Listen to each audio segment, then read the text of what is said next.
Muy buenas noches a todos. Estoy muy contento porque hoy estoy saludando a dos continentes. Estamos saludando y transmitiendo para el nuevo continente, pero también para el viejo continente. Entonces me siento muy honrado en abrir esta asamblea que es la número 866, virtual, como lo hemos hecho ya en los últimos años, este día, el 13 de julio. En este momento vamos a dar lectura al orden del día que vamos a ir desahogando a lo largo de estos minutos. Tenemos 5 puntos a tratar, siendo el primero la apertura de la asamblea, el segundo la lectura y en su caso la aprobación del acta de la asamblea anterior. El tercer punto es el más importante y el que me llena más de orgullo, que es la conferencia cuya información vamos a dar en breves momentos. Solamente terminamos de leer el orden del día. El cuarto punto es la sección Noticias Numismáticas que se realiza a través de nuestro delegado de Cultura y Promoción, Emiliano Puga. Y el quinto punto es Tribuna Libre. Este es el espacio que tenemos abierto, el canal en el cual las personas que tienen alguna duda, algún comentario, algún evento que quieran dar a conocer, lo escriban para que procedamos a leerlo y si fue alguna duda, pregunta, podamos ver si alguno de nuestros colaboradores, socios que están presentes pueden dar resolución. De lo contrario, se mandaría los comentarios o la respuesta a la duda en cuanto nos sea posible. Dicho esto, nos vamos al segundo punto de nuestra orden del día, que es la lectura y aprobación del acta de la asamblea anterior. Debido a los problemas técnicos que tuvimos y también como ya es tradición, le pediría a los socios que están ahorita en Zoom que la mayoría diera por aprobada esta lectura y aprobación. Si la mayoría de socios no está de acuerdo, les pediría por favor que lo escribieran para entonces poder pasar a leer y a hacer la votación de que todos están de acuerdo con el acta de la asamblea anterior. Voy a dar unos pequeños momentos para ver si alguien está escribiendo. Y miren, afortunadamente tenemos muy buenos comentarios, pero nadie se está oponiendo a la aprobación de esta acta. Por lo tanto, la damos por aprobada. Y ahora sí, les comentaba desde el inicio que estoy muy contento por dos cosas, porque estamos vinculando el viejo y el nuevo continente, pero también por la asamblea que vamos a tener el día de hoy. Si me permiten, voy a leer el título de nuestra conferencia. Se llama La moneda en tiempos de Felipe III, manipulación y dejadez de la corona, corrupción en las secas, a cargo de, ahora sí me van a entender para los que quizá todavía no lo habían hilado, a cargo de un gran conferencista que actualmente está radicando en España. Me refiero al doctor Glenn Stephen Murray Phantom, de quien les voy a pedir de favor que me vuelvan a permitir leer unas líneas que para la presentación de nuestro amigo Glenn se han preparado. Nuestro conferencista es Glenn Stephen Murray Phantom, historiador e investigador especializado en historia monetaria. Nació en Los Ángeles, California, en 1952, aunque desde hace décadas reside en Segovia, esto es en España, ciudad de la que se ha convertido en uno de los principales defensores de su patrimonio histórico, sobre todo el numismático.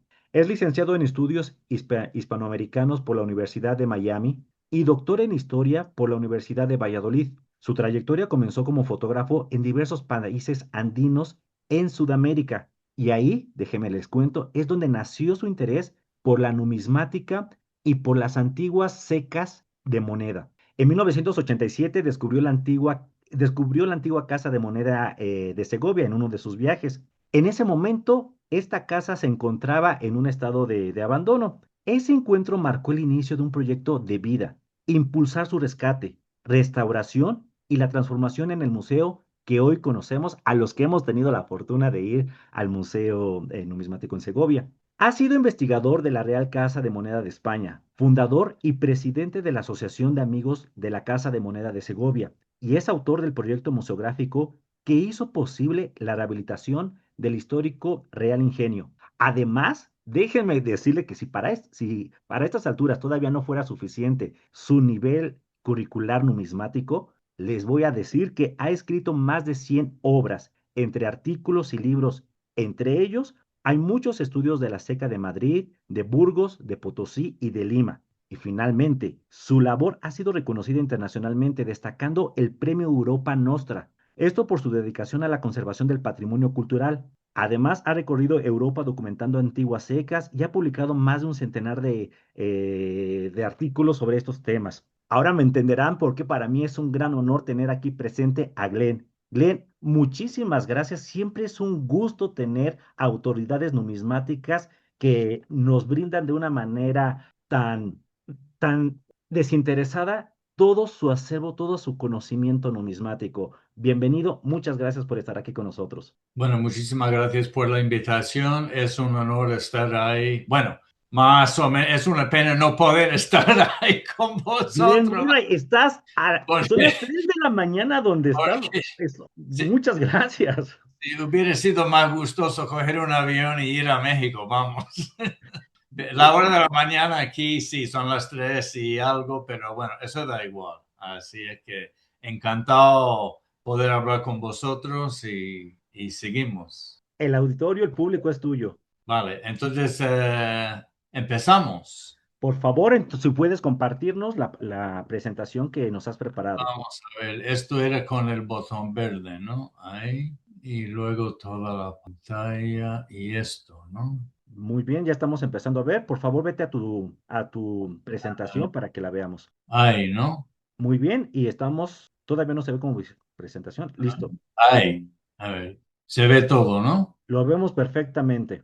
Está toda la Perfecto. pantalla. Sí, ya nada Vale. más en la parte inferior donde dice ocultar, la línea así Sí. muy pequeña y ya Quito sale. ocultar, ¿no? Sí, y listo. Ahí, ¿no? Muy bien. Bueno, en Listo. esta conferencia voy a hablar de la moneda en tiempos de Felipe II y hay bastante intríngulis en todo esto respecto a pues, la manipulación, dejadez de la corona, la corrupción, diferentes secretos y estos son los temas que realmente me interesa para buscar la parte humana que está detrás de la moneda, detrás de la numismática, porque la numismática no es solo coleccionar monedas, sino indagar un poco en su historia. Bueno, en estos dos mapas lo que quiero enseñar son las fecas castellanas de Felipe III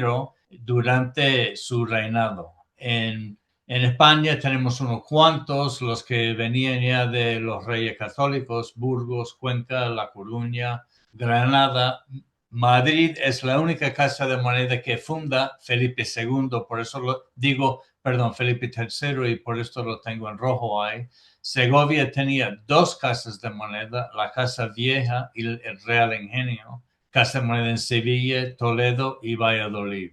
En América solo tenemos México y Potosí. Claro, había acuñado antes en la Casa de Moneda de Lima, pero ya en el reinado de Felipe III, la Casa de Moneda de Lima estaba clausurada, cerrada y solamente se estaba acuñando en Potosí. Algunos de los conceptos principales que vamos a repasar en esta conferencia. Hay tres temas principales: el abuso de la moneda de cobre, el fraude real y el vellón de un grano de ley de 1597 de Felipe II.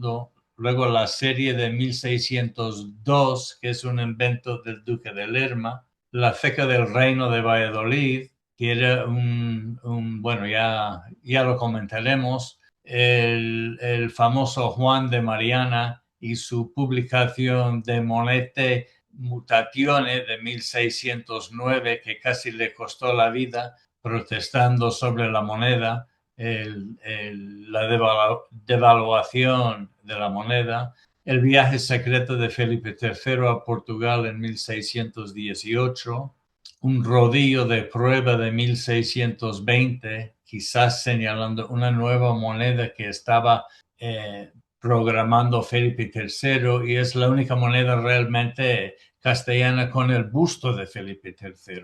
Luego el creciente descuido en la acuñación de las piezas y las piezas de boato, que es un tema que me interesa muchísimo porque ya se empieza a acuñar tan descuidadamente. Repasaremos la historia del grabador flamenco Diego de Astor, los cincuentines, centenes y escudos de 8. Los mercaderes de plata de Sevilla, cuando llegan al ingenio de Segovia, el experimento para acuñar moneda redonda, la autorización, entre comillas, para acuñar descuidadamente y el declive de la calidad de la moneda y por fin el nacimiento de los galanos. Y todo esto conduce y uno de los efectos de todo esto en el reinado de Felipe III es la fundación de la Casa de Moneda de Madrid, que no tiene Casa de Moneda hasta 1614. Vamos a hablar de el fraude en la moneda de plata. Y entonces el fraude que ocurrió, que este es un libro que he publicado hace unos 6 años, titulado Fraude Real, donde explico el fraude que hizo Felipe II en la moneda de plata, la primera moneda de plata que se acuña en su Real Ingenio aquí en Segovia. Lo que pasó en esto, ves las dos flechas que están apuntados a estos dos diferentes reales de 8 ahí arriba. Pues una de Felipe II del Real Ingenio, la de la izquierda, no tiene marca del sigla del ensayador. No obstante, en la siguiente serie de Felipe III podemos ver que debajo del acueducto está la sigla del ensayador. Lo que pasó es que Felipe II devaluó, restó ley de la plata de las primeras partidas de plata acuñada en 1586 aquí en Segovia, en un plan de experimento para ver si podía crear dinero y de la nada. Y entonces pues ya descubrieron un poco lo que estaba pasando, saltó todas las alarmas, se brotó un gran escándalo y el alcalde de la Casa y Corte, en ese documento que ves ahí arriba, la advertencia del licenciado Armenteros del 12 de octubre de 1588, dice al rey una frase bastante fuerte que está escondido en un documento sobre los fraudes que se estaba cometiendo en todas las casas de moneda. Dice a Felipe II: y en caso que vuestra majestad de su cierta ciencia y poderío real haya sido servido, que en su ingenio se labre de esa manera el privilegio que a esa casa se dio en aprovechamiento de los oficiales por la curiosidad y lindeza de la moneda, no se ha de extender generalmente y se ha de restringir a solo la casa de moneda a quien vuestra majestad fue servido de le conceder, y no resulta tan a daño, pues que vuestra majestad manda labrar ahí solamente su plata, y en el reino ningún perjuicio recibe nadie. Y fuera de él, si vuestra majestad la lleva la falta que hay en la ley, a cuenta de vuestra majestad se pondrá. O sea, lo que está diciendo es que la moneda realmente de plata, estos grandes reales de 8, era la divisa internacional. Y si desde fuera del reino alguien en otro país le reclamaba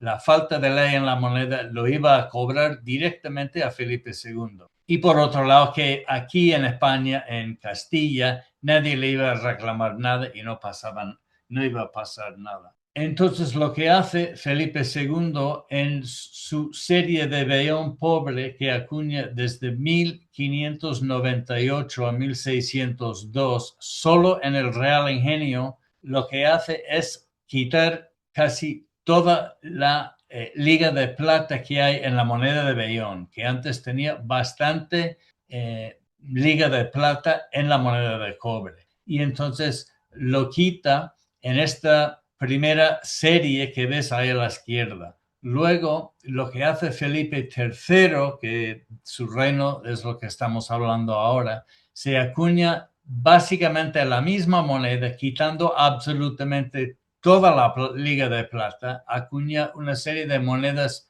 de puro cobre Y como puedes ver, el tamaño de las monedas es correspondiente.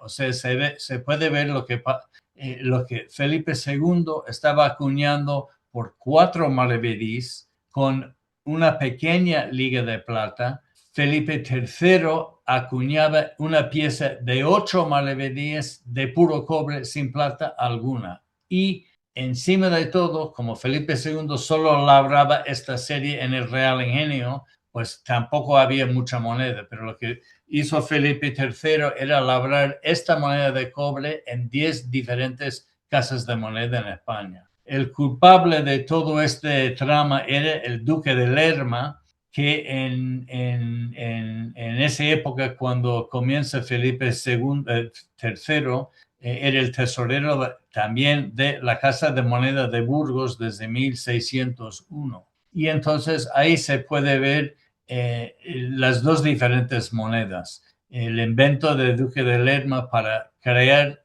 dinero era convertir lo que era una moneda de 4 maravedís que tenía 3 milésimas de plata, de liga de plata, lo convierte en una moneda de 8 maravedís de cobre puro, pero como ves, por el tamaño y por el peso de la moneda son idénticas. Luego lo que hace también al empezar esta serie es que se hace el primer resello en el año 1603. Y entonces otro trama y muy interesante en todo esto es de 1601 a 1606, por insistencia del duque de Lerma, se trasladó la corte desde Madrid hasta Valladolid. Todas las nuevas órdenes respecto a la acuñación de moneda emanaron entonces desde Valladolid, incluyendo la pragmática para la nueva moneda de cobre de 1610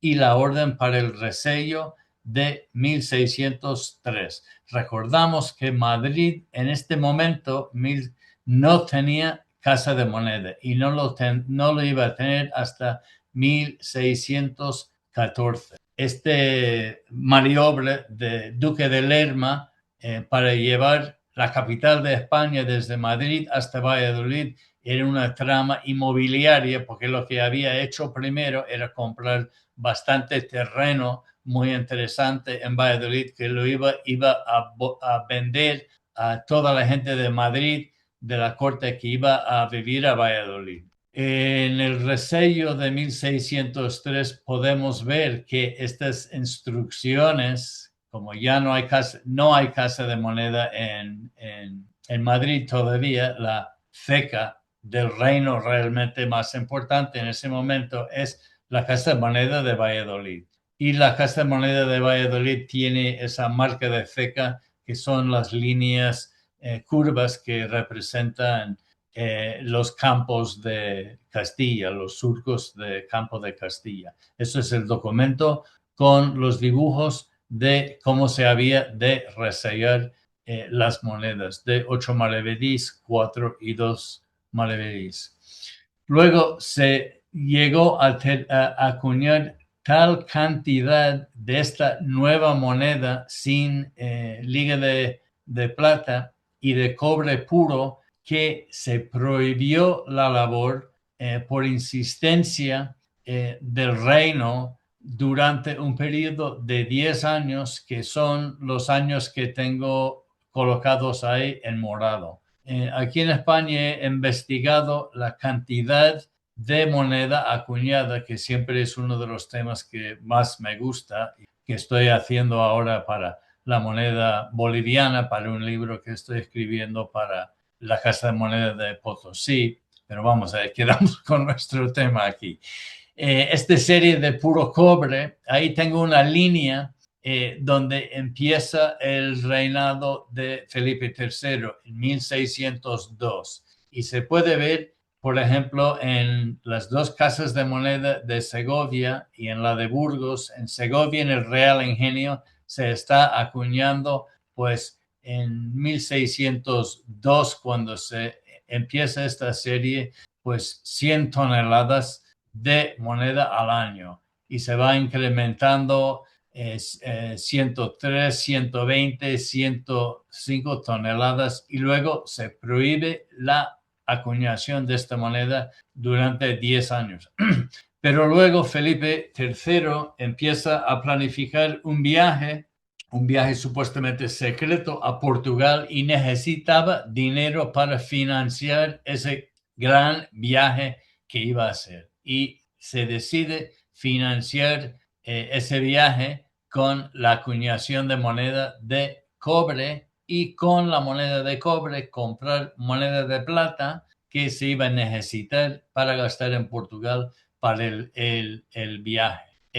Por ejemplo, podemos ver en Segovia la Casa Vieja CV en 1619, justo en estos para financiar el viaje, se está acuñando 300,000 kilos de esta moneda en un solo año. Eso es casi una tonelada de moneda de cobre al día. Tiene 100 acuñadores, todos con martillos, acuñando esta moneda lo más rápido que puedan. Y luego lo que pasa es que empieza la inflación de una manera muy importante. Este viaje de Felipe III a Portugal, pues hay un dibujo, era muy importante el viaje. Esto es el Felipe III llegando al puerto de Lisboa. Evidentemente se necesitaba mucho dinero para financiar todo este viaje regio. Hay un relato del viaje del don Felipe III al Reino de Portugal, donde se dice que iban 20 literas y de estas las personas reales y señores que ocupaban esto, iban 80 coches, 20 carros largos, 350 carros redondos al pie de 1,000 millas de sillas y venían más de 3,000 personas. Entonces, evidentemente se necesitaba una fortuna para pagar por todo esto. Aquí a la izquierda también tengo un centén de 100 escudos de oro que pensamos que Felipe III ya había acuñado para llevar en este viaje, porque evidentemente lo que quería hacer en Portugal era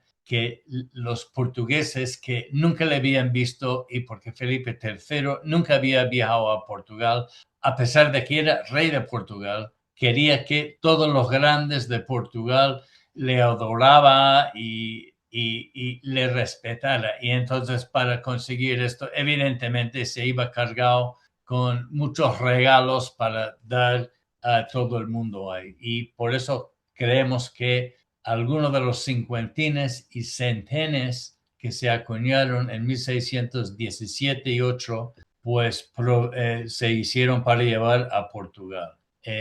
No conocemos, está documentado que quizá definitivamente se acuñó el centén de oro en 1618. Hay rumores que se había existido, pero pensamos realmente que todos los cincuentines y centenes que se había llevado a Portugal es muy probable que se quedaron en manos de portugueses y luego después de la guerra de independencia de Portugal, pues lo habrán fundido. Con toda la acuñación de esta moneda, el famoso padre Juan de Mariana hizo una crítica de la nueva moneda de cobre puro y que publicó en 1609 y casi le costó la vida. Era realmente una protesta nunca oído en estos tiempos que alguien criticaría. Vamos bien, ¿no? ¿Me escucha, no? Perfectamente. ¿Puedes checar, Fer, que todos los Sí, demás ya, tengamos el audio? ya quedó. Le Gracias. recordamos a todos nuestros invitados a esta sesión que sus cámaras y micrófonos deben de permanecer apagadas. Gracias. Adelante, Len, por favor. Vale. Entonces, el tratado de Padre Mariana no lo podía publicar en España, lo tenía que publicar en Alemania, por lo escandaloso que era. Y tenía pues esos 13 capítulos dudando y cuestionando el valor del rey, diciendo si el rey es señor de los, preguntando si el rey es señor de los bienes particulares de sus vasallos, si el rey puede cargar pechos sobre sus vasallos sin consentimiento del pueblo. El rey no puede bajar la moneda de peso o de ley sin la voluntad del pueblo. Dice de los valores de la moneda. El fundamento de la contratación es la moneda, pesos y medidas. Muchas veces se ha bajado la moneda. Los inconvenientes que hay en acuñar esta moneda, que ha habido en Castilla maravedís de muchas maneras. Los inconvenientes que resultan de esta labor. Otros inconvenientes mayores. Si convendrá alterar la moneda de plata de la moneda de oro y cómo se podrá acudir a las necesidades del reino. Cada uno de estos es el título de un largo capítulo de su libro de protesta que, como digo, casi le costó la vida. Juan de Mariana dijo, entre comillas, son maneras disfrazadas de ponerles gravámenes y tributos y desangrarlos y aprovecharse de sus haciendas. El duque de Lerma se enfadó tanto que procuró que un inquisidor le investigara y presentara cargos formales por gran ofensa y escándalo de la República, con libelos y infamatorios, y hecholos imprimir con atrevimiento y osadía nunca en estos ni en otros tiempos usadas, incluyendo varios delitos en que se mezcla el de lesa majestatis. Continúa acusándole de llamar ineptos a los ministros, acusar de corrupción a los empleados públicos, acusar de ingratitud al rey, etc. Entonces, pues Padre Mariana acabó en la cárcel por sus injurias, pero Felipe III trasladó la sentencia al Papa en Roma, que dictó antes inclinaría a la absolución, a la condenación, ya que sus teorías económicas no se consideraron herejía y fue puesto en libertad. Pero el duque de Lerma procuró buscar y destruir en silencio todos los ejemplares de la publicación que pudo encontrar. Mariana contaba con 74 años tras su excarcelación y viviría hasta cumplir 88 años de edad. Todo esto es la historia detrás de esa moneda de cobre. Bueno, aquí parte de todo ese escándalo es que se está diseñando y pensando en acuñar una nueva moneda de rebajada ley de plata. Esto es un rodillo. Recordamos que en el Real Ingenio de Segovia se acuñaba la moneda a rodillo. Y entonces esto es un rodillo, por si acaso es el rodillo más antiguo de los 28 que se conserva en el Museo de la Casa de la Moneda de Madrid. Este rodillo es de 1620 y se ve que es un rodillo de pruebas porque tiene anversos y reversos todo en el mismo rodillo. Y ahí tengo ampliado algunos de los dibujos y es la primera vez que vemos el busto de Felipe III en una moneda castellana. Precisamente se planificaba para acuñar en el año 1620 y podemos ver ahí también la sigla del ensayador, la A superada de una cruz, que no significa que esa moneda iba a tener algún tipo de ley de liga de plata.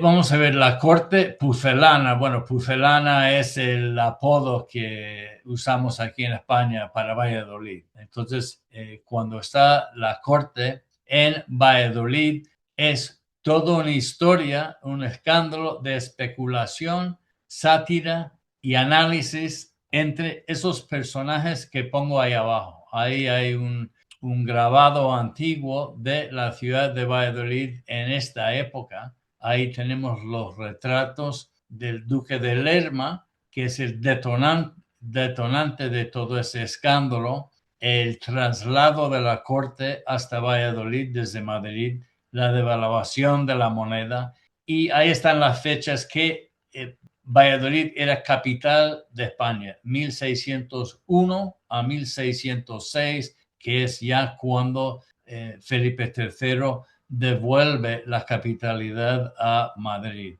Luego tenemos Francisco de Quevedo, que vivía justo en estos lugares, en Valladolid y en Madrid, justo en estos tiempos, que es cuando escribe su famoso tratado de sátira sobre la época, en lo que en 1603, justo cuando ya se está acuñando la nueva moneda de cobre de 1602, su famoso frase, poderoso caballero es don dinero. Y ahí el tercer cuadro tenemos Padre Mariana, que es el científico que analizó todo este fraude en su escandaloso libro de 1609 de Monetae Mutatione. Todo ese escándalo en la época de Felipe III. Luego vamos a entrar en otro asunto de la moneda de la época de Felipe III,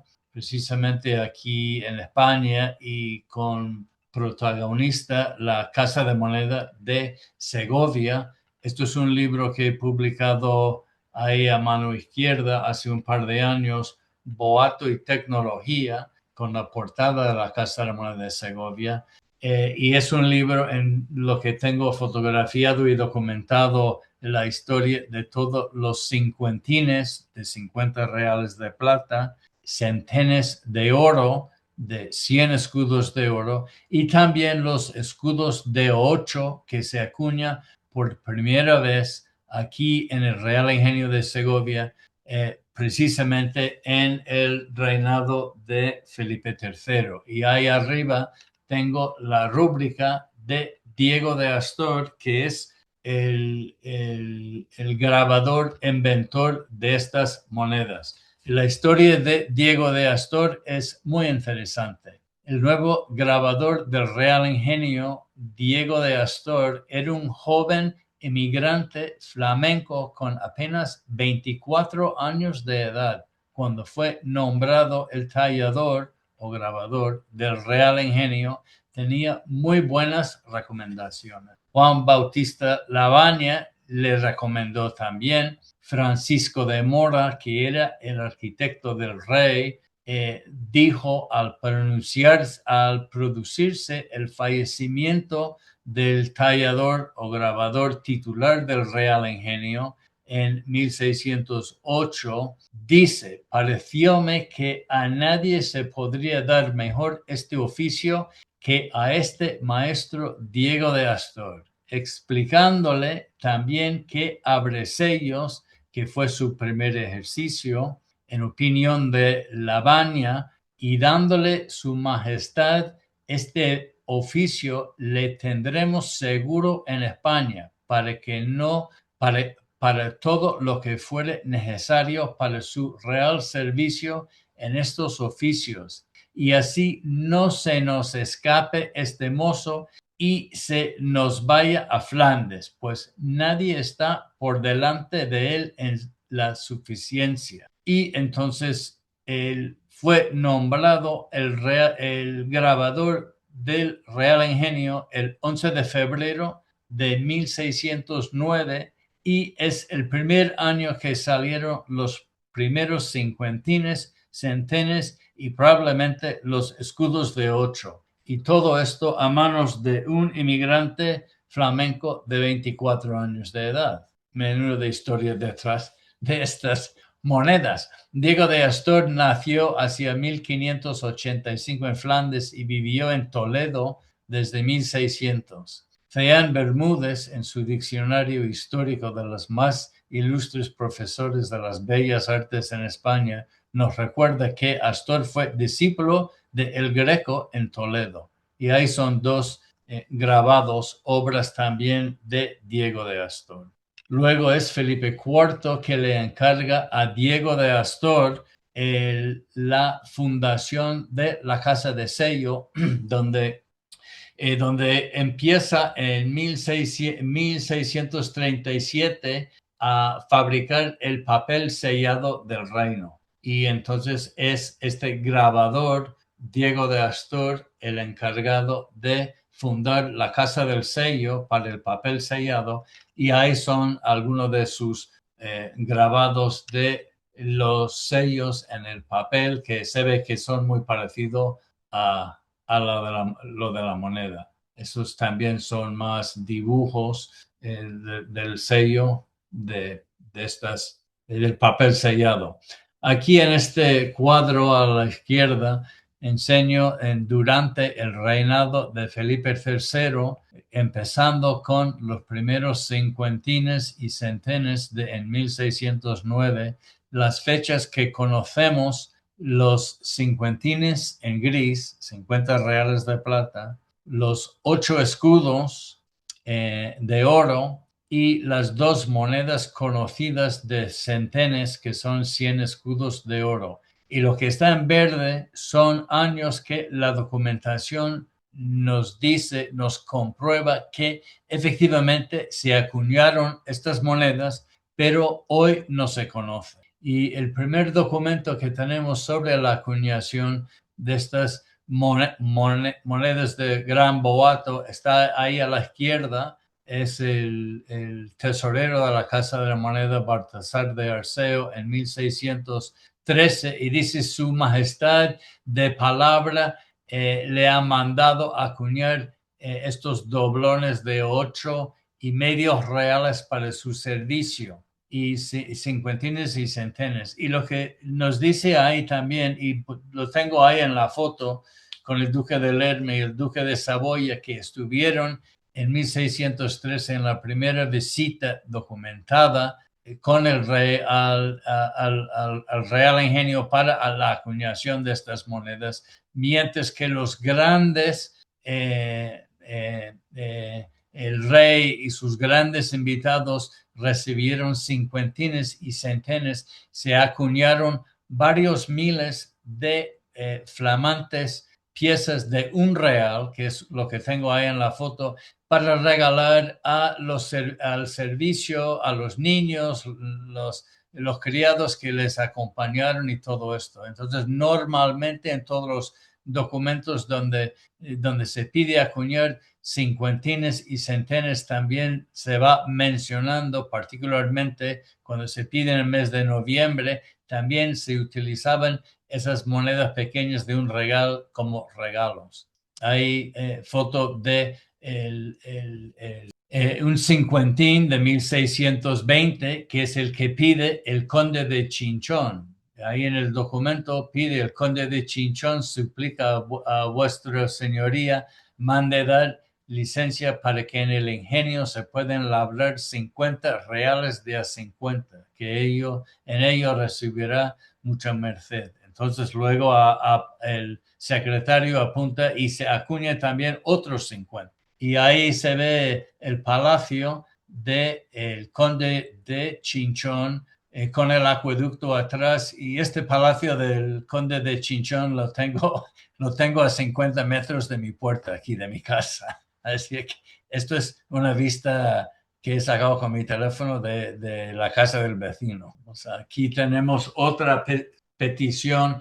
A partir de 1617, los mercaderes comienzan a acuñar en el Real Ingenio. No habían venido hasta entonces, y en 1617 piden permiso para acuñar estas monedas de centenes, cincuentines y escudos de 8. También se puede ver que el escudo de 8, cuando nace aquí en el Real Ingenio, también nace en el mismo contexto que los cincuentines y los centenes. Y no es hasta 1631 que se empieza a acuñar escudos de 8 en otras casas de moneda aquí en España, en Toledo y Sevilla. Eran monedas de boato también. Y entonces los mercaderes lo que aprendieron a hacer con estos cincuentines no los querían para ellos. Los mercaderes de plata no eran ricos, eran trabajadores que simplemente eran intermediarios que llevaban la plata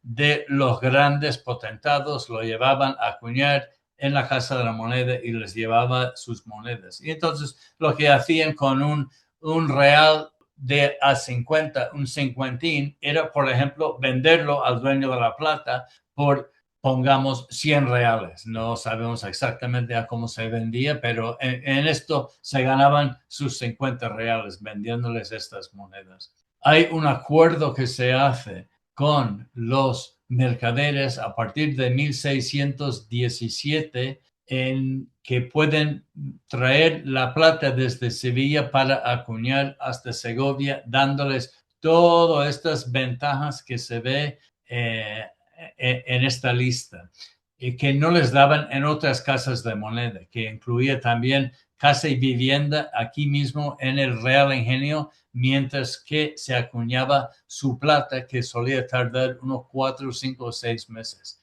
Entonces los mercaderes podían quedarse aquí. Hay que entender que para traer, pongamos, 81 toneladas de plata desde Sevilla hasta Segovia por carretera, bueno, eran caminos de tierra, tardaban unas 3 semanas. Se necesitaba unas 750 asémilas con los arrieros para cuidar las asémilas, guardas de seguridad. O sea, era una operación bastante costosa traer moneda hasta, plata hasta Segovia para acuñarlo. Y hago notar aquí arriba que estos permisos, estas ventajas que dieron, nunca incluían permiso para acuñar cincuentines ni centenes. Siempre tenían que pedir permiso para acuñar estas monedas aparte. Entonces, los mercaderes iban aprendiendo bastante bien cómo se podían vender estas novedades. En este apartado ahora de la conferencia voy a hablar del creciente descuido en la acuñación. El detonante era el cobro del señoriaje a los mercaderes de plata en el año 1566. Alegaban que se iban a arruinar y todo esto. Y es cuando empiezan a acuñar de mala manera y con malas ganas. En 1610, Felipe III encarga a Diego de Astor un experimento para ver si puede solucionar este problema. Y el resultado de este experimento termina en una especie de autorización, entre comillas, de Felipe III en 1611, donde Felipe III dice que le importa más tener su plata acuñada en moneda que la moneda que sea bien acuñada. Y entonces podemos ver aquí en estas dos monedas, una de Sevilla y otra de México, como en un periodo tan corto relativamente de 132 años, la moneda que se acuñaba perfectamente redonda en la época de los Reyes Católicos se termina con estas burdas formas como se ve en la moneda de México ya en el reino de Felipe V.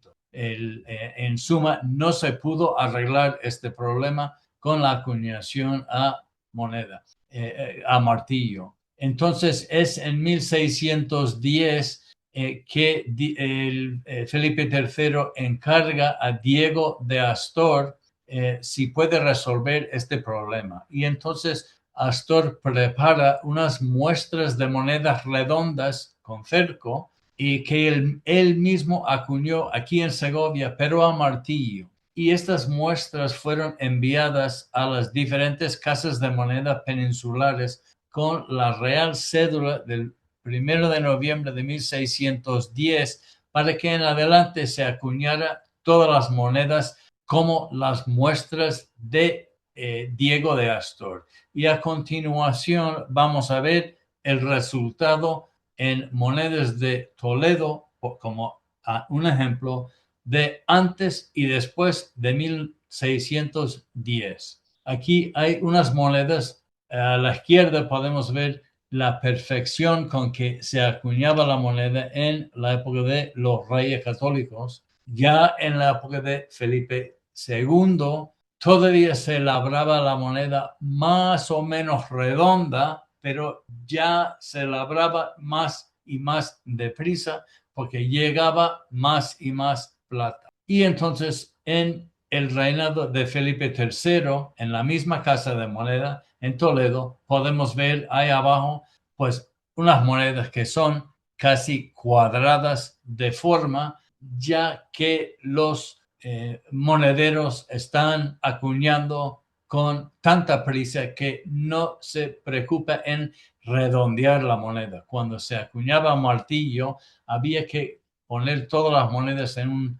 una fila y golpear los cantos para redondear la moneda. Simplemente cuando tú ves una moneda así cuadrada, como esas de Felipe V de México, pues no se molestaban en redondear la moneda. Lo único importante es que la moneda tuviera la ley y el peso que debería tener. ¿Qué pasó? En 1610, la autorización para acuñar descuidadamente. El 13 de noviembre de 1610, la Casa de la Contratación de Sevilla escribe al rey sobre la imposibilidad de cumplir con esa cédula. Alegan el tiempo que requiere y dicen que en lugar de labrar 600,000 reales al día, solo podrían labrar en Sevilla 20,000 al día, o sea, 30 veces menos. Llegan protestas iguales desde Toledo y otras cerca. El 5 de diciembre de 1610, el Consejo de Hacienda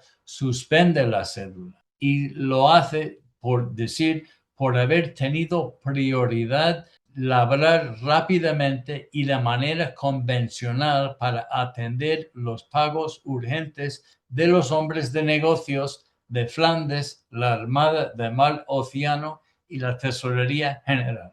En efecto, a partir de 1611 se resta oficialmente la importancia a la forma de la moneda, primando la rapidez de la labor. Y como los monederos ganaban su dinero por el peso de metal labrado, no por el tiempo trabajado, por lo tanto, cuanto más rápido y descuidado podían acuñar, más contentos estaban los monederos. Y con eso aprovechaban para hacer caer fuera del cospel la fecha, la marca de ceca y la sigla del ensayador, facilitando fraudes. Y con esto, si no fuera por la mala factura de la moneda, no se podía haber inventado los galanos, a la vez que el inicio de los cincuentines y centenes y autorización para labrar descuidadamente, nacen los galanos en Indias. Recordamos que no se labraba cincuentines ni centenes en Indias y en la península no se atrevía a labrar galanos. Probablemente los galanos era un invento de los mercaderes, ya viendo cómo podían vender los cincuentines y centenes, ya vieron cómo podían vender galanos como novedades en Indias. Y podemos ver justo que los primeros galanos conocidos de México, 1607, luego de Lima y de Potosí también. Los galanos, está demostrado que se ocultó la labor de galanos en ciertas cuentas oficiales en Potosí, sumando su contabilidad junto con la moneda normal. No he encontrado documentación en Lima ni en México constando oficialmente de su labor. No parece que existía legislación específica para acuñar galanos, por lo que su acuñación no habrá sido autorizada de manera oficial. Hay que tener en cuenta que no se necesitaba autorización para acuñar un real de 8 bien hecha. Tengamos en cuenta que todas las monedas deberían ser redondas, que era precisamente el experimento que mandó Felipe III al grabador Diego de Astor. buscar la moneda de hacer todas las monedas redondas. Y entonces los mercaderes estaban vendiendo los galanos a sus clientes en Indias como novedades. Hay que tener en cuenta que tanto los mercaderes de plata como los monederos eran un gremio, estaban muy bien conectados entre España y las colonias. En México y Lima y Potosí todos se conocían y los grandes trucos que se estaban haciendo aquí se aprendían muy rápidamente en Indias. Aquí en Potosí podemos ver un documento donde se señala los galanos. Ahí están los reales de 8, de 4, de 2. Luego los galanos, muy pocos. Los galanos se han llegado a conocer los galanos como royals en inglés, o sea, acuñados para el rey. Pero la última persona que debería tener conocimiento de que se estaba labrando, acuñando secretamente moneda redonda tras el intento de 1610 de hacer que todas las monedas fuesen redondas, sería precisamente el rey. Y muy probablemente por este motivo nunca se acuñaron galanos en las tecas peninsulares, porque el rey se hubiera enterado de que se estaba acuñando como él quería y vendiendo la moneda redonda como novedad. Aquí vamos terminando la época de Felipe III. Tenemos padre e hijo, el parricidio político en la corte, de la protección a la traición. El duque de Lerma impulsó la carrera de su hijo, el duque de Uceda, pero este terminó traicionándolo por ambición política. El trampolín económico en 1614 era el nombramiento del duque de Uceda, hijo del duque de Lerma, como tesorero de la nueva casa de moneda que se iba a fundar en Madrid. Y es cuando el duque de Uceda consolidó su propio poder financiero e institucional por encima de su padre.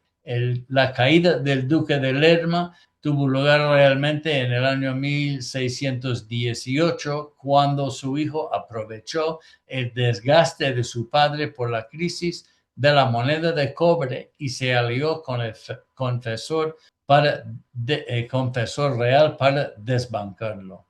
Podemos definir esto como parecido político. El hijo arrebató el valimiento a su padre, demostrando que en la corte los lazos de sangre estaban supeditados al poder. Ahí tenemos padre e hijo, y a mano derecha la ubicación de la nueva casa de moneda en Madrid. El palacio del duque de Uceda está en verde, el edificio existe hoy en día, y la casa de la moneda, que está desaparecido ahora, está en rojo. Y entonces, para terminar, aunque hemos visto el intento de Felipe II, de Felipe III, a través del Diego de Astor, de hacer que toda la moneda se labrara de una moneda redonda, la nueva Casa de Moneda de Madrid, fundada por iniciativa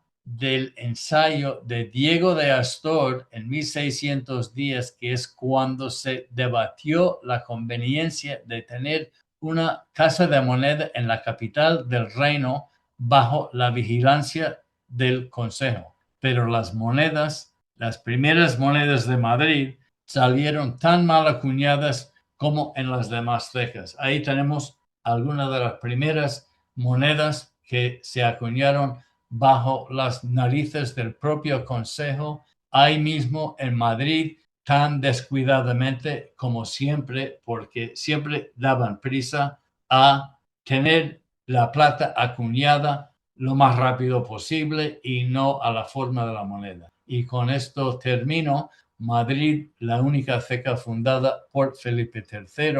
Ahí tenemos la Casa Moneda en rojo, y hay el Palacio del Duque de Uceda, que estaba al lado de su casa de moneda. Y con esto termino, y muchas gracias. Si alguien tiene alguna pregunta o duda, ¿qué tengo que hacer? No escucho. Aún no te escuchamos, sí. Ahora sí.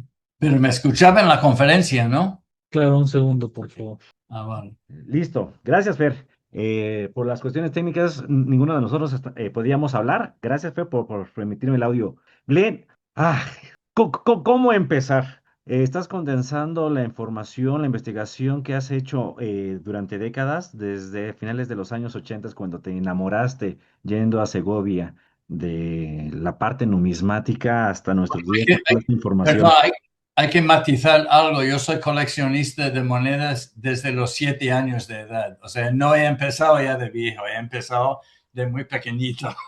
Pero tu amor por por la parte de Segovia, Claro, es que yo siempre había pensado, como todo el mundo, en las monedas. Y luego descubrí que además de las monedas, hay casas de moneda y luego máquinas para acuñar moneda. Y luego he descubierto que hay escándalo detrás de las monedas y entonces una cosa ha conducido a otro. Pero he empezado de muy pequeñito, siete hoy años de edad. y nos estás mostrando, estás mostrando dos puntos que a los numismáticos siempre nos causa muchísimas ganas de conocer más. Me refiero a estas grandes monedas, los cincuentines, los centenes. Digo, 2 millones, casi 2,5 millones de euros en que se subastó este ejemplar de 1609 a finales del 2025. Pero también lo que mencionas, esta parte legal de las monedas, estos fraudes, esta información que muy pocas ocasiones podemos, en la que muy pocas ocasiones podemos ahondar muchísimo más. Y mira, esta información condensada en esta plática que nos has dado de entrada y empezamos con el primer gracias antes de continuar. Glenn, pues mira, te cuento que aunque muchas personas no han podido ver todavía esta plática porque en Facebook no lo pudimos enlazar, sí hay muchísimos comentarios que se están empezando a escribir. Le digo, le pediría a las personas que nos están siguiendo en Zoom que si tienen alguna duda, por favor lo escriban. Y mientras lo están haciendo, aunque ya hay algunas preguntas, voy a aprovechar para agradecer a una segunda persona que hizo posible el que ahorita estemos aquí presentes. Me refiero a nuestro amigo Juan Manuel Calatrava, que desde Valencia está aquí presente y que nos puso en contacto. Juanman, pues muchísimas gracias y muy pronto nos vamos a estar viendo con una plática tuya. Dado este saludo y este agradecimiento, pues te cuento, Glenn, que mira, aquí nuestro amigo en común, Alfredo Chávez Macías, ha hecho varios comentarios, te manda saludos y un par de preguntas muy puntuales. La primera de ellas es, ¿cómo está en la actualidad el río Eresma, que tengo entendido que es el río que se utiliza, uno de sus caudales, para darle funcionamiento o que le dio, que se utilizó para darle funcionamiento al Real Ingenio? Entonces te pregunta, en la actualidad, ¿cómo está este río? ¿En qué aspecto? Está en este momento casi no hay caudal y los peces están muriendo porque no ha llovido y no tiene agua. Las inundaciones siguen ocurriendo. El año pasado casi se inundó la Casa Moneda. El año anterior se inundó la Casa de la Moneda con 1,5 metros de agua dentro del museo. No se ha arreglado el problema porque una inundación dura mientras que dura la noticia en la televisión y los periódicos y cuando se baja el agua, 2 semanas después todo el mundo se olvida y los políticos se olvidan y no se hace nada. Pero hay que tener en cuenta que el edificio está construido en el río y estaba pensado siempre para inundarse. Luego era el arquitecto, yo cuando diseñé la reconstrucción del edificio, mi idea era dejar el agua entrar, poner unos drenajes para poder con mangueras limpiar el edificio muy rápidamente, porque una inundación en la Casa Moneda dura 24 horas, un día y medio como mucho. Y entonces no es nada, se retira las cosas antes, se dejan inundarse y luego se limpia. Pero lo que quería hacer el arquitecto era gastar mucho dinero en intentar a impermeabilizar y estancar y luego se dejan cosas ahí que pueden estropear y tenemos el mismo lío de siempre, los políticos. Sí, una forma entonces para justificar, ¿no? Y mira, a veces las soluciones más sencillas son las que terminan Sí, funcionando. sí. Alfredo Chávez nos pregunta, la segunda, el cuestionamiento que realiza, ¿cómo se generaba la presión necesaria para acuñar los cincuentines y los centenes? No es tanto la presión, porque hay que tener en cuenta cuando se acuña a rodillo, solo hay una pequeñísima franja de metal que está aplastando el metal de la moneda. No es cuando se acuña a martillo o a volante, se está acuñando toda la superficie de la moneda en un solo instante, mientras que cuando se acuña a rodillo, se va acuñando lentamente una banda, una franja muy fina de la moneda por la lámina. Entonces, no es tanto la presión, simplemente. Qué buen punto y qué buena explicación, no había caído en esto. Para los compañeros que no lo sepan, los cincuentines y los centenes son monedas realizadas, las primeras en plata y la segunda en oro, de un tamaño muy grande. Las de oro tengo entendido que pesan más de 300 gramos, las de plata sobre 170. Son las monedas del Imperio Español más grandes que se han fabricado, muy raras, muy cotizadas y que se realizaron en Segovia con una tecnología que por lo menos en México nunca llegó, que es a través de rodillo, en vez de una troquelación, se iba haciendo a través de unos rodillos que iban improntando los diseños. Exacto. Y actualmente el dato más relevante para los que les gusta la parte económica, el poder adquisitivo era enorme, muy pocas personas podían incluso costearlas en ese tiempo y actualmente el centén de 1609 que se subastó en noviembre, diciembre de 2025 es la moneda de española más cara que ha alcanzado un precio alto en una subasta pública, sobre casi 2,5 millones de euros. Cualquier persona que pueda, aunque sea ver un centén o un cincuentín, podría considerarse afortunado, sobre todo los que estamos de este lado del charco. Glenn, ¿no sabes cuántas felicitaciones tienes? John Temple te está felicitando, Miguel Alberto Nieto, eh, el doctor Luis Gómez Gushner, Juan José Martínez Macedonio, Ángeles Colunga. Voy a ver si tenemos aquí otras preguntas. ¿Cómo surgió en ti el interés por investigar sobre este tema en específico? Me imagino que nos referimos al tema del vellón. Ah, pues, mire, he estado 11 años en el archivo de Simancas por encargo de la Fábrica Nacional de Moneda y Timbre. Eso fue en los años 90, que yo llevo 38 años viviendo aquí en España. Llevo más tiempo en España que estuve en Estados Unidos o incluso en Sudamérica. Pero estuve 11 años en el archivo y lo que siempre me llamó más la atención, bueno, como coleccionista de toda la vida, una de las cosas que más me interesaba en principio para buscar en los documentos era la cantidad de moneda acuñada, porque ahí está la clave en la rareza de una pieza. Evidentemente, si se acuña por millones, va a ser una moneda mucho más común que una moneda que se acuña, por ejemplo, 2 o 3 kilos de moneda. Pero luego, poco a poco, iba descubriendo todos los escándalos que hay y que había detrás de todo esto. Y hay que decir realmente que quizás el 80-85% de toda la documentación que hay sobre las casas de moneda, por lo menos aquí en España, y en los legajos que he visto yo, son problemas y escándalos y robos y todo este tipo de cosas. Cuando todo funciona bien, no hay noticia. Casi es como el periódico de hoy en día. Si todo va bien, no hay noticia. Si cae un avión o hay un terremoto, hay mucha noticia y pues todo eso. Entonces, pues lo mismo con la documentación histórica de las casas de moneda. Cuando hay un robo, un fraude o algo así, se genera mucha documentación. Y siempre me ha parecido muy interesante ese tipo de historia tan humana detrás de esas monedas tan bonitas que coleccionamos nosotros, pero que no nos pueden hablar realmente, pero cada uno viene con su trayectoria y su historia. Y siempre me ha interesado por esto. Y lo de las casas de moneda, evidentemente yo estoy aquí en España porque en el año 87 tropecé con la casa de moneda en ruinas y más que nada porque es en un lugar tan espectacular de manera patrimonial y paisajística o al pie del Alcázar, el castillo que hay aquí en Segovia, pues me quedé boquiabierta.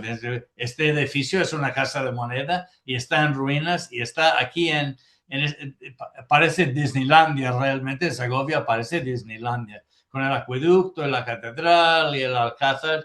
Y entonces pues ya me decidí quedarme aquí para recuperar esto, pero esto antes había investigado y fotografiado la Casa de Moneda de Lima, la Casa de Moneda de Potosí y había incluso visitado la Casa de Moneda de Apartado de México en el año 86. Me llevaron ahí una visita privada donde pude tomar fotografías de la fabricación de moneda en la planta del Apartado en el año 86, antes incluso de venir aquí a España. Entonces, ya, bueno, nada más, como sabéis vosotros, en la planta del Apartado es un museo espectacular, lleno de máquinas y todo esto. Y después de conocer esto, tomar fotografías ahí, que me fascina este otro aspecto de la moneda, los troqueles, las máquinas, y luego descubrir Segovia, pues un año después de visitar la planta del Apartado en México, pues ya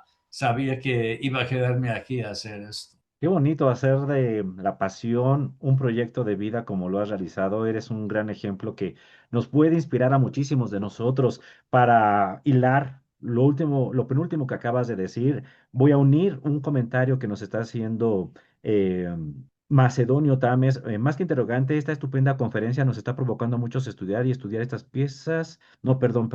Bueno, gracias por este comentario. A ver, ¿dónde está? Muy interesante toda esta información. Nunca había escuchado sobre la moneda Maravadive, John, muy interesante, y me imagino los grandes robos de monedas que había dentro de las casas de moneda por los acuñadores. No sé si habían muchísimos, pero precisamente hilando lo que acaba de decir Glenn, es precisamente cuando se hacen investigaciones oficiales para descubrir qué fue lo que pasó por estos fraudes o robos, cuando podemos obtener información numismática y tener nombres que de cualquier otra manera se hubiesen perdido y de ahí rescatar quiénes eran los ensayadores, quiénes eran los encargados y tenían los puestos importantes para poder tener más datos sobre la numismática en general, y no solamente la mexicana, labor en el cual Glenn ha estado trabajando. Siguen habiendo muchísimos comentarios. Carlos R. nos pregunta cuáles serían los consejos para un principiante para estudiar de mejor manera el tema y profundizar en él. Básicamente podríamos resumirlo en tres cosas. Primero, unirte a grupos de personas que también le gusta esta afición, por ejemplo, las sociedades numismáticas, aunque existen muchos grupos. La segunda es la literatura numismática, lo que ya se ha escrito al respecto. En la página de la Asociación Numismática de México hay una sección donde hay este tipo de literatura. Lamentablemente está para los socios. Me refiero a los boletines que de manera ininterrumpida desde 1952 a la fecha se sigue escribiendo con mucha investigación numismática. Y la tercera es la información que se verte por especialistas de manera gratuita. Por ejemplo, este tipo de pláticas en YouTube hay mucha información. Entonces, estos serían los tres puntos básicos para hacerte de información numismática, siempre contrastarla, no quedarse solamente con una sola versión. Los diseños de Diego de Astur también se enviaron a Sí, las casas indianas. Perdóname, Glenn. no, si puedo añadir algo, nuestra página web, segoviamint.org, tenemos más de 6,000 fotografías ahí de 103 diferentes casas de moneda en todo el mundo, donde he visitado todo, realmente he recorrido todo el mundo viendo casas de moneda y 20 diferentes secciones de tecnología, máquinas, troqueles, todo tipo de 6,000 fotografías en alta resolución que están ahí gratis para que todo el mundo lo puede utilizar. Entonces, cualquier persona puede montar un artículo para una revista de una asociación o utilizar miles de fotografías ahí. Se puede utilizar todo esto. Claro, otra cosa es un poco más complicado desplazarse con tiempo y hotel para investigar en un archivo. Eso es un poco más complicado, pero cualquiera desde el sofá de su casa puede consultar una página web y buscar algo de maquinaria o casas de moneda donde fue acuñada las monedas de su colección. Vamos, muchos tienen monedas acuñadas a martillo, diferentes casas de moneda, pues se puede hacer un artículo de manera muy divertido y fácil buscando datos en Internet. Hoy en día está todo en Internet y ahora con la inteligencia artificial es increíble. Tú le puedes preguntar, búscame lo que sea y te lo busca. Y de ahí también tener cierta información y contrastarla, porque lamentablemente la IA y a veces algunos compañeros pueden vertir información que no necesariamente es precisa o incluso verdadera, aunque la mayoría de ocasiones sí lo es. Glenn, es segoviamint.com, ¿cierto? .org de organización, sí. .org. Entonces, por favor, segoviamint, todo junto, .org. Sí. La última pregunta por cuestiones de tiempo nos la está haciendo Víctor Manuel Sánchez Armijo. ¿Los diseños de Diego Astor también se enviaron a las secas indianas y existen las muestras? Es una buena pregunta. No lo sé. Sabemos eso. Yo no he visto documentos donde los grabados. Sé que él era el grabador del ingenio de Segovia. Vamos a ver. Sé que en el Museo del Apartado en México y el Museo de la Casa Marina en Potosí hay matrices y punzones fabricados aquí en España, pero ya en el siglo XVIII, que se fabricaron aquí, que están firmados por los grabadores y que están en vuestros museos. Ahí. Pero en la época de Diego de Astor no estoy seguro. Es una pregunta muy interesante. Como digo, muchas veces en mis investigaciones he buscado más los nombres de los ensayadores, por ejemplo, y no he prestado tanta atención a los grabadores. En algún lugar sí tengo fichados unos legajos que tratan precisamente de grabadores, pero no creo que van a principios del 17, cuando estaba Diego de Astor. Es una pregunta muy interesante. Yo sé que el primer grabador del Real Ingenio aquí de Segovia, que tenía que saber grabar un rodillo, porque aquí empezaban en el Real Ingenio acuñando a rodillo. Y esto era muy difícil, grabar un rodillo. Una cosa es grabar una superficie plana, pero grabar un rodillo es muy complicado. Más que nada porque hay que grabar, el grabado en el rodillo tiene que estar un poco oblongada para que cuando se aplaste el metal, la moneda sale redonda. O sea, no puede hacer el grabado redondo, tiene que compensar la acuñación. Es muy complicado esto. Y Diego de Astor en Segovia solo grababa casi todos los rodillos durante los 20 y pico años que estuvo aquí, grabando rodillos. Y sé que en el experimento de la conferencia sí grabó troqueles planos para acuñar el martillo, que los envió a las otras tecas, pero no tengo información, no he visto nada de Diego de Astor respecto a, por ejemplo, la ceca de México o Potosí, que eran los que estaban acuñando en la época de Felipe III. Si alguien tuviera información, le pedimos que lo suba tanto a YouTube cuando coloquemos esta conferencia o en Facebook cuando también esté disponible el video pregrabado.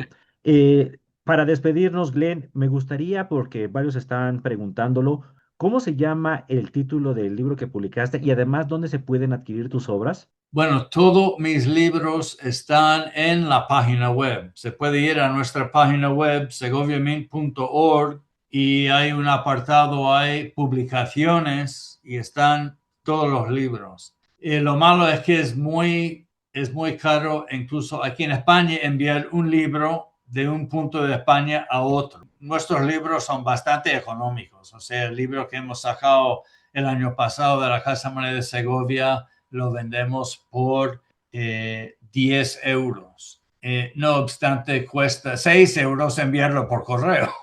Bueno, créeme que para México pagar 16 euros 20 € por un libro con toda esta información, por la gran demanda que tenemos aquí sobre información numismática, está incluso por debajo del promedio. Entonces, estoy convencido que habría más de un interesado en poderlos adquirir a pesar de los costos que a lo mejor allá parecerían caros. Aquí, créeme, Glenn, no lo es. Ya, nosotros estaríamos siempre muy interesados en hacer un trato con algún comerciante para enviar cajas de libros, pero simplemente no tenemos mano de obra para estar recibiendo dinero, haciendo paquetes, yendo a correos y enviando libros.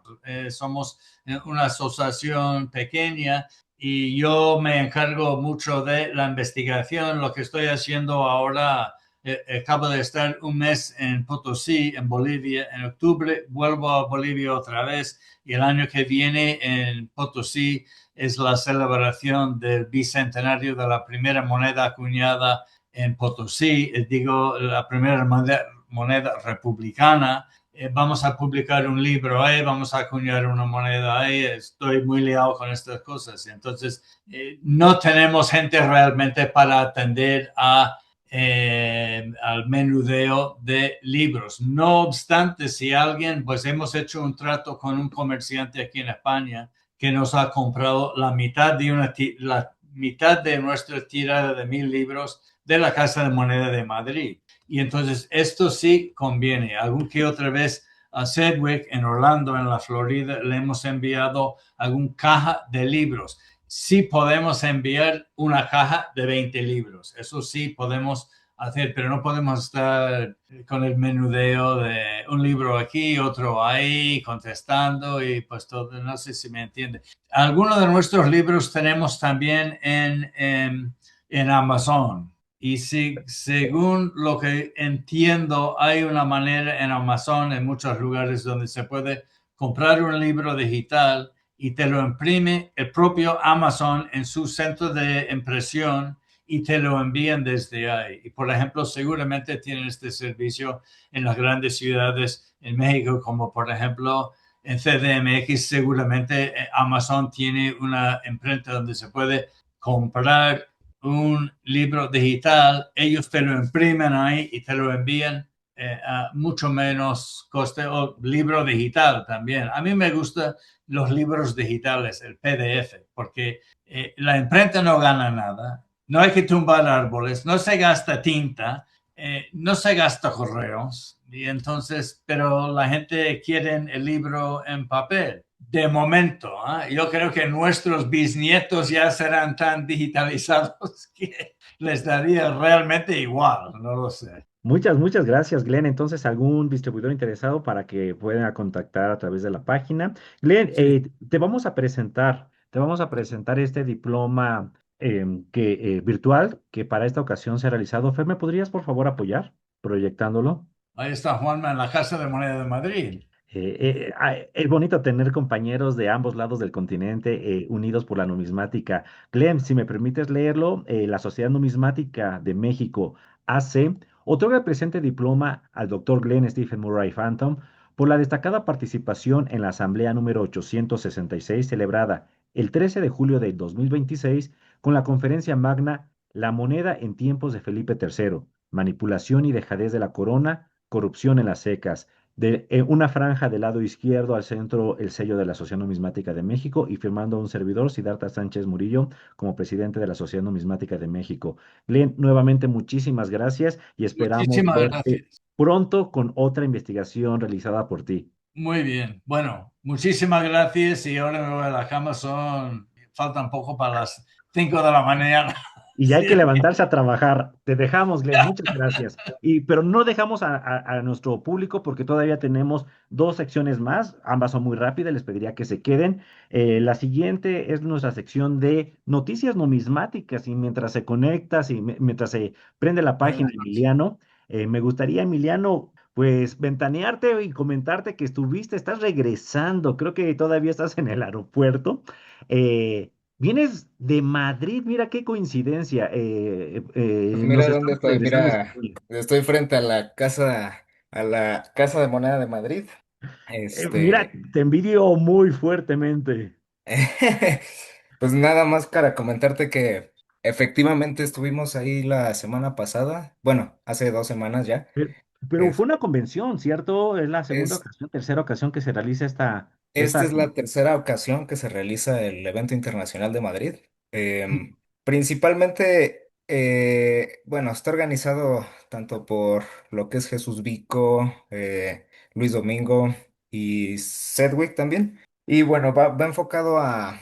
Calleja ya no estuvo aquí involucrado. Sí, también, digo, él estuvo tanto enfocado en sus videos, haciendo... Un saludo que también están mandando, si llega a ver a nuestro amigo Pedro Calleja, le están Exactamente. mandando saludos. Ahí estuvimos presentes, tuvimos oportunidad de saludarnos, de platicar un rato, todo esto. De hecho, desafortunadamente yo quise poder platicar un rato ahí con Glenn, pero no pudo asistir. Yo tuve la suerte de conseguir su libro de La Casa de Mora de Madrid, Te lo gracias compro en 16 euros y gracias ya no pagaste envío. a nuestro gran amigo Juanma, muy apreciado, y bueno, también haciendo una, pues una invitación a poder adquirir los libros de Glenn, porque realmente son obras muy profundas que vienen con una muy detallada explicación, ampliamente ilustradas, traen muchísima información, tanto de las cantidades acuñadas, todo esto, digo, a nosotros nos fascina todo esto de meterse hasta el fondo del asunto, ¿no? Cuando se trata de algún tema en específico.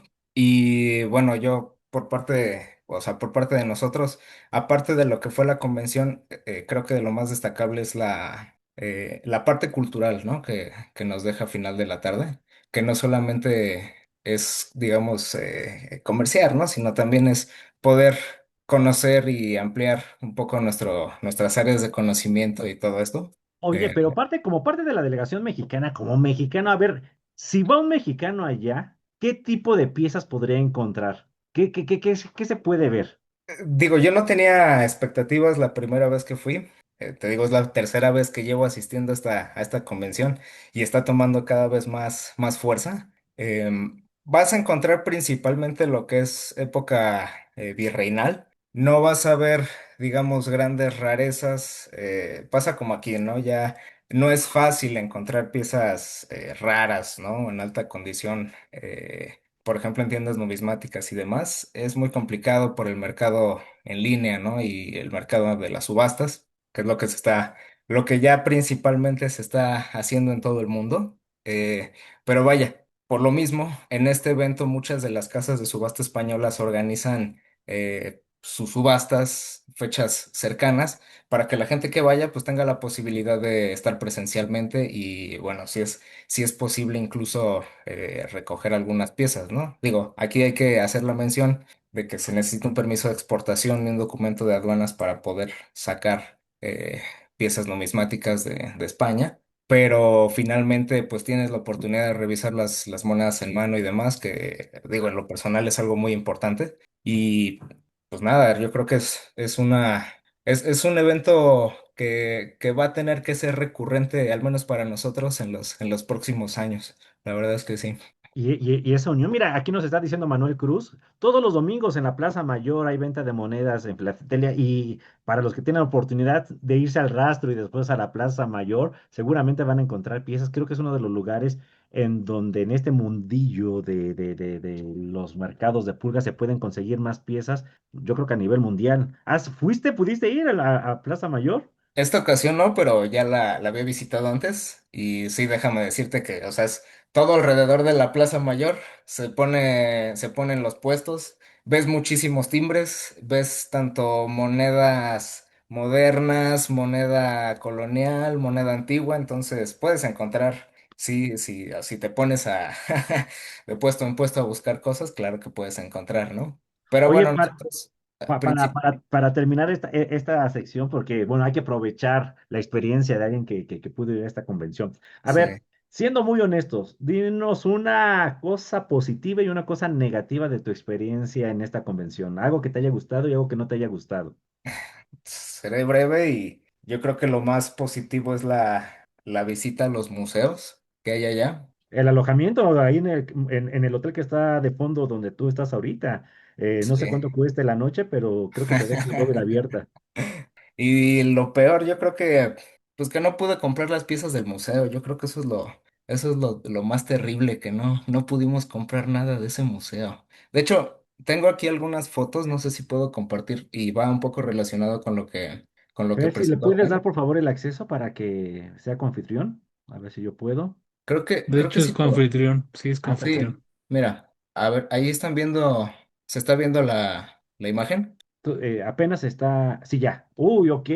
Uy, mira, nada más un talento. ¿Qué es 10 talentos? Mira, aquí lo que Es se hizo 20. en esta ocasión, se hizo una exposición temporal en lo que es la Casa de Moneda de Madrid, bueno, la Real Casa de Moneda y Timbre.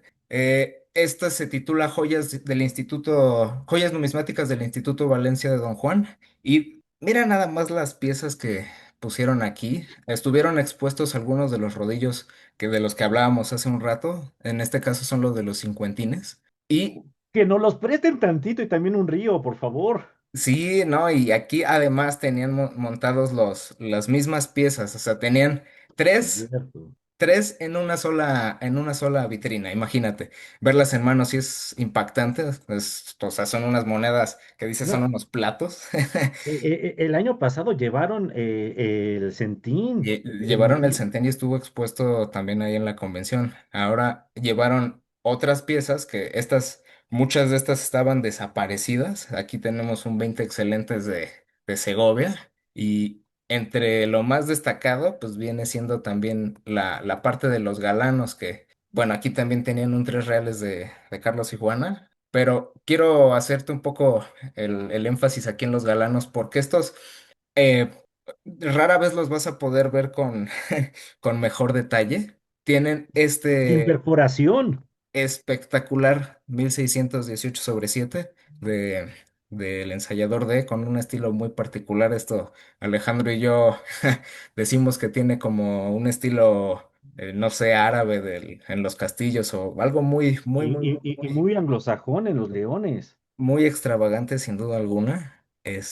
Aquí lo vemos ya montado en la vitrina, que lo montaron al revés, pero bueno, finalmente pues tienen la foto en una de las pantallas. Otro de los galanos que tienen ahí, uno de 8 reales de Felipe III, sin fechar. Más bien, sí, pues es las piezas que todavía no tenían fecha antes de 1607. Con 4 reales, 1648. Perfecto, está esa pieza. ¿Cuántas te trajiste? No pude Con traerme con ninguna, razón decías que no podías comprar desafortunadamente. nada del museo, ahora entiendo. Ya ves. Entonces, fue espectacular ver esto, poderlo ver así en vivo y a todo color, ¿no? La verdad. Y pues nada, yo creo que es lo que uno recuerda, ¿no? Con más detalle. Increíble, ¿no? Pues muchas gracias por a través de estas imágenes podernos acercar a lo que viste en esta convención. Y ahora sí, ¿qué noticias numismáticas tenemos? Bueno, vamos a repasar un poco los próximos eventos y convenciones que tenemos durante este año. Bueno, ya este fin de semana, de hecho, es la cuarta convención numismática y filatélica del estado de Tabasco. Para el siguiente mes tenemos del 28 al 29 la tercera convención numismática de Oaxaca, con el tema Benito Juárez en la numismática oaxaqueña. En septiembre es nuestra convención, la Convención Numismática Internacional de la Ciudad de México, que se realizará del 2 al 5 de septiembre. Ya en octubre tenemos del 17 al 18 la Convención Numismática de Aguascalientes, del 29 al 31 la Convención Numismática de Guadalajara. En noviembre vamos a volver a hacer mención de un evento que por primera vez se está realizando, que es la Expo Moneda en Monterrey, Nuevo León, con 110 mesas. Me parece todavía tienen mesas disponibles. Ya lo comentaba la asamblea pasada. El mes pasado todavía tenían un precio con descuento, pero ya si alguien desea adquirir una mesa a partir de este momento, tiene un costo de 11,000 pesos. Esto que incluye la vitrina, cargadores, la iluminación. Y quien esté interesado en más información o hacer la contratación de estas mesas, favor de contactar a Juan Silva o bueno, también tienen en su defecto al Museo de los Tesoros, ya sea a Manuel Castillo o a Eric o también a Ions MX. Esta convención se va a realizar los días 27, 28 y 29 de noviembre. Y una semana antes tenemos del 13 al 15 la segunda convención numismática de Mexicali en Baja California. Cerrando el año vamos a tener la convención numismática de Pachuca Hidalgo los días 5 y 6. Y bueno, ahora pasando a otros eventos numismáticos internacionales próximos, que se estará realizando la ANA, World Fair of Money, del 29 al 20, digo, del 25 al 29 de agosto en Pittsburgh. La USMEX será del 15 al 17 de octubre en Scottsdale y Long Beach del 9 al 11 de septiembre, también para quienes tengan oportunidad de asistir ahí. Em, pues esas son las fechas. Pasamos a otra noticia y una noticia desafortunada, ya que, bueno, la semana pasada se realizó una convención en el Hotel Ritz aquí en la Ciudad de México, en la calle de Madero, y nos comentan y se hizo pues la publicación de que desafortunadamente hubo un robo. Es por eso que también en redes sociales de la Sociedad Numismática hicimos este anuncio y bueno, paso ahora lo que lo que se está reportando. Se reporta que fue sustraído un álbum de dinosaurios en plata, tres álbum de dinosaurios en metales industriales, una moneda de ángel de 2 pesos de ángel certificada, una de 5 pesos del disco de la muerte, también un 8 reales Guadalajara certificada, 32 monedas de 100 pesos de primera y segunda fase, a 12 onzas Libertad y bueno, algunas monedas de Revolución y monedas de la serie iberoamericana. Si es necesario que esto se haga mención para que en dado caso alguien note algo raro, algo extraño, tanto en redes sociales o en pues en alguna numismática o cierta página, que que lo haga público y lo reporte para tratar de recuperar estos artículos, ¿no? Cualquier información se les agradece mucho, nos contacten y bueno, en otro tema, tenemos ya las próximas, bueno, la próxima conferencia del mes de agosto, que se realizará el lunes 10, cuyo título va a ser El arte en billetes peruanos del siglo XIX, que será impartida por nuestro compañero de Perú, César Corrales. Cada vez estamos ampliando a más conferencistas internacionales, eso me gusta. Y bueno, en septiembre tenemos tentativamente una conferencia impartida por Eric Castillo, Octavio Aguirre, relativo a la simbología en monedas de Carlos y Juana. En octubre, como ya mencionamos, vamos a tener presencia de nuestro amigo de Juan Manuel Calatrava, que bueno, está por definir aún el título y también estamos pendientes por asignar a Adán Vite y a Macedonio Tames fechas para próximas conferencias. Adán Vite será relativo a los billetes de Tabasco y Macedonio Tames tentativo a la numismática clásica, numismática antigua.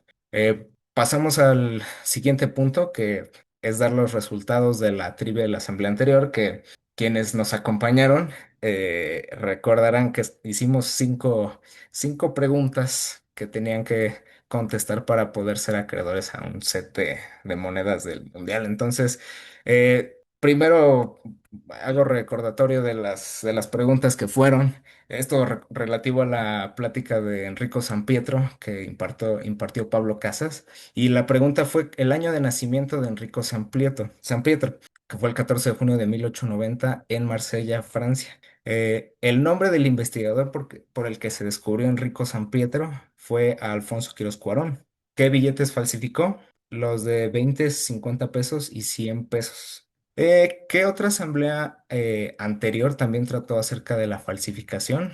Operación Bernard, la falsificación del papel moneda como arma de guerra, Segunda Guerra Mundial, impartida por Carlos Medina Villanueva. Y finalmente, la última es ¿en qué fecha se fundó la Sociedad Numismática de México? Fue el 11 de septiembre de 1952.